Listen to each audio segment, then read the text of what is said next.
Welcome back to our channel. Andhra Pradesh ప్రభుత్వం నుంచి పేదలకు మరొక శుభవార్త. నవరత్నాలు పేదలందరికీ ఇళ్లు. ఈ యొక్క పథకం ద్వారా ప్రభుత్వం సుమారు 31 లక్షల మంది పేదలకు ఇంటి స్థలాలతో పాటుగా డీఫామ్ పట్టాలనైతే అందించింది. అయితే ఇప్పుడు వచ్చిన శుభవార్త ఏంటంటే ఈ డీఫామ్ పట్టాలని ప్రభుత్వం రిజిస్ట్రేషన్లు చేయబోతుంది, అది కూడా ఉచితంగా.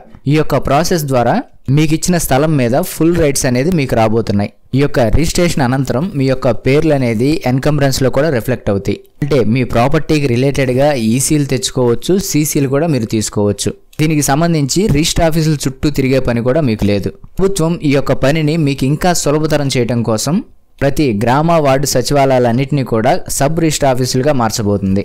అందులో ఉండేటువంటి పంచాయతీ సెక్రటరీ కానివ్వండి లేదా వార్డ్ అడ్మినిస్ట్రేటివ్ సెక్రటరీ, వీళ్ళని సబ్ రిజిస్ట్రార్లుగా ప్రమోట్ చేస్తూ ఉత్తర్వులను కూడా ప్రభుత్వం జారీ చేసింది. ఈ యొక్క పథకాన్ని జగనన్న శాశ్వత స్థల హక్కు పథకం కింద ప్రభుత్వం అయితే లాంచ్ చేయబోతుంది. ఈ యొక్క కార్యక్రమాన్ని అంటే ఈ యొక్క రిజిస్ట్రేషన్ ప్రాసెస్ని ఈ నెల అంటే జనవరి 27వ తేదీ నుంచి అయితే ప్రారంభించబోతుంది. ఈ యొక్క రిజిస్ట్రేషన్ ప్రాసెస్ అనేది ప్రతి పేదవాడి సొంత ఇంటి కలకు మరొక మెట్టు అనే చెప్పాలి. ఎందుకంటే గతంలో ఏ ప్రభుత్వం అయినా సరే పేదలకు ఇల్లు ఇచ్చినప్పుడు వారికి ఇచ్చేటువంటి పట్టా అనేది ఒక లిమిటేషన్తో కూడుకుంది.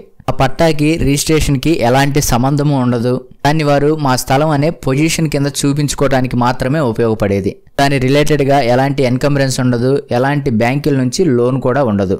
కానీ ఇప్పుడు చేయబోయే రిజిస్ట్రేషన్ ప్రాసెస్ వల్ల ఎన్కంబరెన్స్ లో ఈ ప్రాపర్టీ రిఫ్లెక్ట్ అవుతుంది కాబట్టి నేషనలైజ్ బ్యాంకులు లేదా ప్రైవేట్ సెక్టార్ బ్యాంకుల నుంచి అయినా లోన్లు తెచ్చుకునే అవకాశం ఉంటుంది. ఇది గతంలో ఎన్నడూ జరగని, ప్రస్తుతం మాత్రమే జరుగుతున్న ఒక గొప్ప విషయం. మరి ఈ రిజిస్ట్రేషన్లు ప్రతి గ్రామ వార్డు సచివాలయంలో జరుగుతాయి కాబట్టి ప్రభుత్వం తరపున మీకు సేల్ చేయడానికి ఎగ్జిక్యూటెంట్గా విఆర్ఓలు లేదా పర్టికులర్ స్టాఫ్ అనేది కాంపిటెంట్ అథారిటీగా వ్యవహరిస్తారు. కాబట్టి జగనన్న కాలనీల్లో ఎవరైతే ఇళ్ల పట్టాలు పొంది వారు పనుల నిమిత్తం లేదా పిల్లల చదువుల నిమిత్తం వేరే జిల్లాలకి లేదా వేరే ప్రాంతాలకి వలస వెళ్ళినట్లయితే వాళ్ళందరూ కూడా మీరు ఇళ్ల పట్టాలు ఎక్కడైతే అప్లై చేసుకున్నారో, ఏ సచివాలయం తరపునైతే ఇళ్ల పట్టాలు పొందారో ఆ సచివాలయాలను అయితే అప్రోచ్ అవ్వండి. ఆ సచివాలయాల ద్వారానే ఈ రిజిస్ట్రేషన్ ప్రాసెస్ అనేది జరుగుతుంది.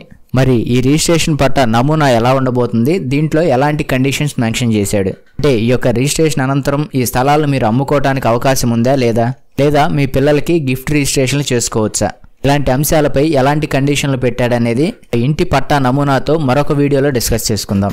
మరిన్ని ఇన్ఫర్మేటివ్ వీడియోస్ కోసం ఛానల్ సబ్స్క్రైబ్ చేసుకొని పక్కనే ఉన్న బెల్ ఐకాన్ ప్రెస్ చేయండి. Thank you for watching.